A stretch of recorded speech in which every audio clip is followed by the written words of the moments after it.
How to determine the correct amount needed for a down payment.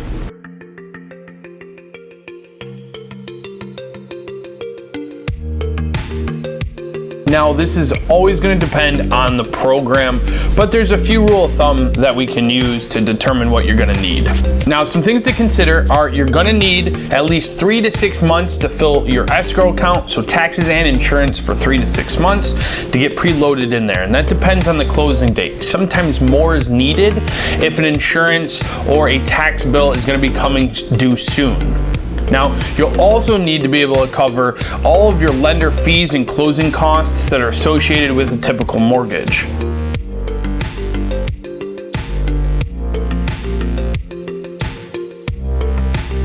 So other than those, what I always recommend that my clients have is between 8 and 10% for a typical mortgage, so make sure you can cover everything.